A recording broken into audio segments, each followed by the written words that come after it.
여러분, 집값 하락에 대한 이야기가 끊임없이 나오네요. 주간 부동산 시세가 발표되는 주가 되면 집값이 얼마나 떨어졌다 이야기가 그냥 신문이건 방송이건 인터넷이건 도배를 해버립니다. 매주 목요일 날만 되면 한국부동산원에서 주간 부동산 시세를 발표를 하거든요. 그때마다 집값이 뚝뚝 떨어지는 그런 지표가 계속해서 나오고 있습니다. 여러분 이거 한번 보세요. 서울 성북구에 있는 장이동입니다. 레미안 장이 퍼스트 하이. 여기가 말입니다. 지난 24일 날 거래가 이루어졌습니다. 8억 5천만 원에. 이게 말입니다. 이게 얼마 전까지만 하더라도요. 이게 레미안 장이 퍼스트 하이 전용 59제곱미터 적어도 말입니다. 2억 5천이 지금보다 더 많았습니다. 그러니까 11억이었어요. 11억. 11억 집이 8억이 됐다는 게 현실이 돼가고 있는 겁니다. 현실이 말입니다. 심지어 말입니다. 전용 똑같은 곳에 전용 84제곱미터도요. 지난 20일에요. 최고가보다가 무려 말입니다. 1억 5천만 원이 떨어져서 11억 8천만 원에 매매가 됐습니다. 결국 말입니다. 수도권에 이어서 그죠? 수도권에 이어서 그동안 영끌에서 많이 올랐던 곳 있잖아요. 노도강이라고 얘기하기에는 노도강. 노도강에다 이제 성북구까지 포함이 된 겁니다. 노도강이라는 게 노원구, 도봉구, 강북구잖아요. 여기다가 성북구까지 포함이 돼서 집값이 뚝뚝 떨어진다는 그런 이야기인 겁니다. 실제로도 보면 말입니다. 노도강은 당연히 떨어지고요. 지금 보시는 것처럼 도봉구는 지난주에 0.14가 떨어졌는데 이번 주에는 0.17%가 떨어졌어요. 많이 떨어졌죠. 노원구도 마찬가지입니다. 0.13% 지난주 떨어졌다면 이번 주에는 0.15%가 떨어졌고요.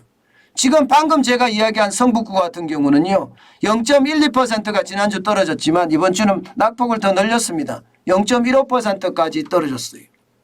나홀로 올라가는 데는 서울 서초구밖에 없습니다.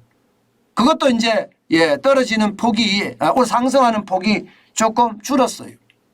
0.03% 올라가다가 0.01%로 줄어들었습니다. 이런 것을 보면 말입니다. 부동산 전체에서는요. 이게 대세 하락기 아니야?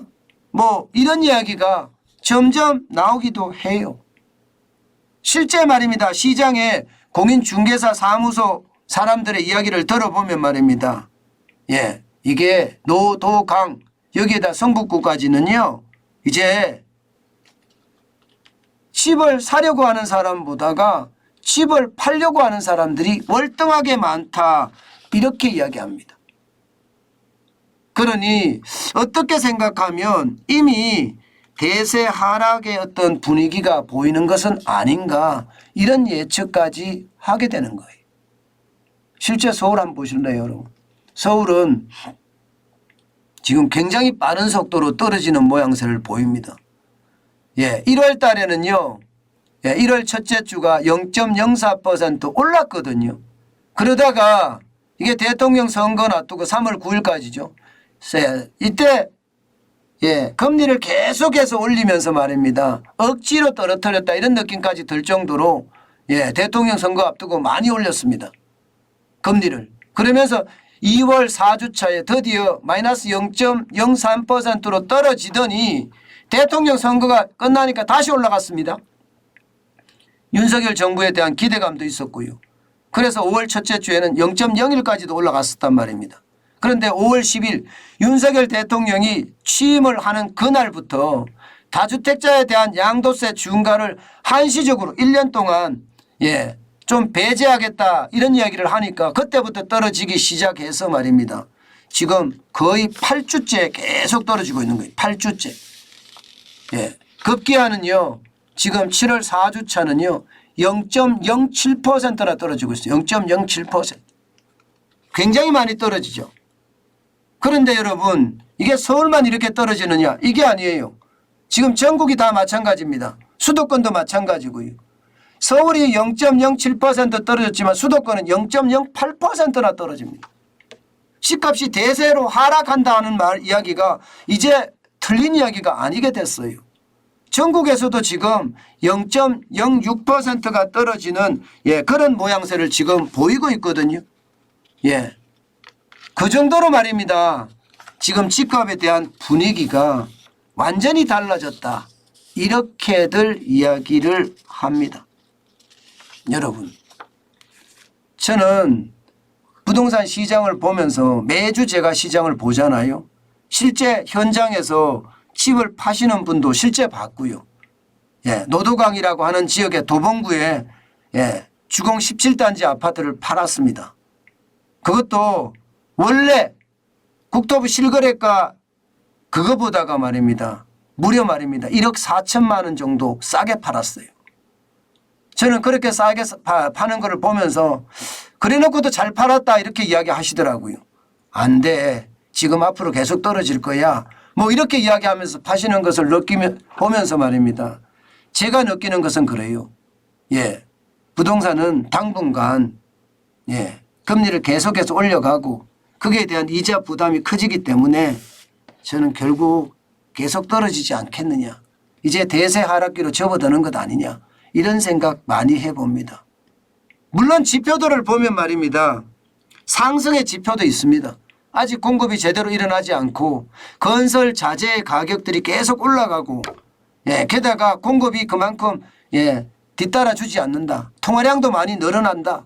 통화량이 줄어들어야 되는데 통화량이 늘어나고 있다. 이런 면에서 보면 아직까지 상승 요인도 있습니다. 그렇지만 전체적으로는요. 금리를 올리게 되니까 이자에 대한 부담이 커지고요. 지금 세금을 한시적으로 깎아준다고 이야기하니까 지금 하락의 분위기. 저는 결국 이자 폭탄이 하락의 분위기를 이끌어내고요.